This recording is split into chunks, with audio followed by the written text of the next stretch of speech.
양배추는 서늘한 기후를 좋아하고 고온이 되면 병충해 피해를 입게 되며 저온기에서는 생육불량을 겪으면서 품질이 떨어지게 됩니다.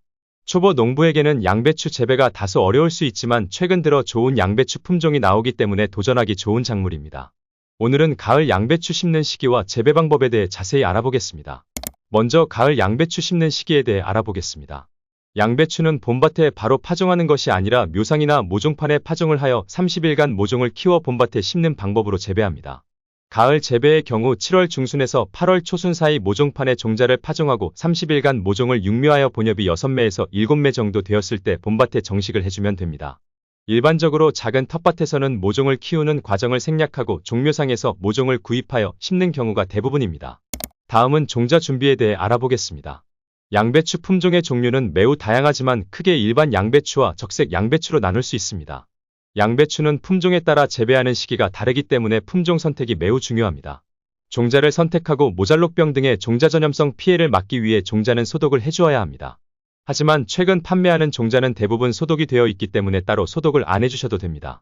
다음은 밥 만드는 방법에 대해 알아보겠습니다. 양배추는 배수가 양호하며 보수력이 좋고 유기질 거름이 풍부한 사지량토나 점지량토에서 잘 자랍니다. 양배추는 pH 6.0에서 6.5의 토양산도에서 잘 자라기 때문에 산성이 강한 토양이라면 모종 심기 3에서 4주 전에 석회를 넣고 토양을 교정해줍니다. 양배추 모종 심기 1에서 2주 전에 밑거름을 골고루 뿌리고 두둑을 만들어줍니다. 양배추 두둑너비는 한 줄 심기의 경우 두둑너비는 60에서 70cm, 두 줄 심기를 하는 경우 두둑너비는 100에서 120cm 정도 만들어줍니다. 두둑 사이의 간격은 30에서 40cm가 적당합니다. 양배추는 배수가 중요하기 때문에 강수량이 많은 지역은 두둑 높이를 30cm까지 높여줍니다. 다음은 모종 심는 방법에 대해 알아보겠습니다.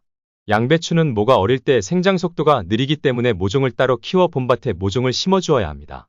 재배작형에 맞는 종자를 구입하여 트레이에 두립씩 파종을 하고 생육이 좋지 않은 묘는 솎아줍니다. 봄밭에 심기 좋은 모종의 크기는 봄과 겨울 재배의 경우는 본엽이 4에서 5매, 여름과 가을 재배의 경우는 본엽이 6매에서 7매가 적합합니다. 일반적으로 모종 포기 간격은 40cm, 두 줄 심기의 경우 줄 간격은 60cm가 적당합니다. 하지만 양배추 품종에 따라 포기 사이 간격의 차이가 나기 때문에 중생종과 만생종의 경우 간격을 넓게 심어줍니다. 다음은 물주기 방법에 대해 알아보겠습니다. 양배추는 수분 관리가 매우 중요한 작물입니다. 특히 결구기에 수분이 부족하면 결구가 잘 안되고 품질이 나빠지기 때문에 이 시기에는 충분한 물주기를 해주어야 합니다. 토양의 기온 변화가 일어나지 않기 위해 아침과 저녁에 물주기 작업을 해줍니다. 물주기 작업을 통해 병충해도 어느 정도 예방할 수 있으며 뿌리를 깊게 뻗는 과정에 중요한 역할을 합니다. 다음은 웃거름 주기에 대해 알아보겠습니다. 속이 꽉 찬 양배추를 얻기 위해서는 웃거름 주기 작업이 매우 중요합니다. 양배추 웃거름은 모종을 심고 2주 뒤 1차 웃거름을 주고 2에서 3주 간격으로 2회 더 웃거름을 줍니다. 웃거름은 포기 사이에 복합비료를 한 숟가락 정도 뿌려주고 복합비료가 토양 속으로 잘 흡수될 수 있도록 물주기 작업을 잘해줍니다. 다음은 김매기에 대해 알아보겠습니다. 김매기 작업은 잡초를 제거하는 작업이기도 하지만 겉흙을 부수어 밭에 공기가 잘 통하고 수분이 오랫동안 머무게 하는 작업이기 때문에 반드시 해주어야 하는 작업입니다. 김매기 작업은 웃거름 작업과 같이 진행해 주시면 됩니다. 마지막으로 병충해 방제에 대해 알아보겠습니다. 브로콜리 주요 병해에서 무사마귀병과 부패병 등 주요 병해에 대해 알아보겠습니다. 무사마귀병은 병원균이 활물기생하며 혹 조직 내에 휴면포자를 형성하고 피해를 받은 조직이 파괴되면 한 개의 편모를 갖는 유주자가 발생하여 뿌리털을 통해 식물체내로 침입합니다. 방제 방법으로는 내병성 품종을 선택하며 호간날을 살포합니다. 부패병은 봄 재배와 월동 재배에서 주로 발생하며 결국 위 잎이 흑갈색으로 변색되면서 부패합니다. 방제 방법으로는 추운 해에는 피복 작업을 해줍니다. 뿌리 썩은 병은 여름철과 가을철 재배 시 발생이 심하며 어린 줄기에 회백색 병반이 형성되면서 뿌리 쪽으로 퍼지면서 시듬 현상이 발생합니다. 방제 방법으로는 배수에 신경을 쓰고 발병된 포기는 바로 제거합니다.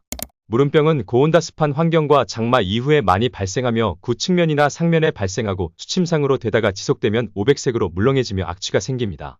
방제 방법으로는 동수화제 500배액이나 마이신유를 비가 온 후에 살포하고 발병된 포기는 바로 제거합니다. 균핵병은 상추나 콩 등의 후작에서 발생하기 쉬우며 흐린 날이 지속되거나 비가 온 이후에 발생하기 쉽습니다. 그리고 아래 잎 주변이 수침상으로 되고 진행되면 백색 곰팡이가 생기고 썩는 증상이 생깁니다. 방제 방법으로는 결국의 시기에 로브랄이나 스미렉스 등을 살포합니다. 검은 썩은 병은 비가 많이 온 이후에 발생이 심하고 어린 묘에서 발생하며 떡잎부터 흑변하며 고사합니다. 방제 방법으로는 비가 지속적으로 온 이후에 동수화제, 보르드액을 살포합니다. 다음은 브로콜리 주요 충해에 대해 알아보겠습니다. 배추점나방은 잎 뒷면에 기생하여 표피만 남겨놓고 식혜하고 어린묘 시기에 양배추 생장점을 먹어 심지현상이 발생합니다. 방제 방법으로는 슈리사이드나 란네이트 등을 유묘기부터 살포하여 초기부터 예방합니다. 도둑나방은 먹는 양이 많은 벌레로 생육을 억제시키고 결구 후기에 발생하여 상품성을 떨어뜨립니다. 방제 방법으로는 사이아녹스, 다이아지논 등을 정식 초기에 살포합니다. 배추인나비는 봄과 가을에 주로 발생하며 웨이플 식혜합니다. 방제 방법으로는 DDVP나 일반 살충제로 살포합니다. 양배추가루 진딧물은 잎의 뒷면에서 즙액을 흡즙하여 생육을 나쁘게 하고 각종 바이러스병의 원인이 됩니다. 방제 방법으로는 델타린 유제 1000배액이나 아시트 수화제 1000배액을 수확 2주 전에 살포합니다. 오늘은 가을 양배추 심는 시기 및 재배 방법에 대해 알아보았습니다. 구독과 좋아요는 텃밭 연구에 큰 도움이 됩니다. 영상 봐주셔서 감사합니다.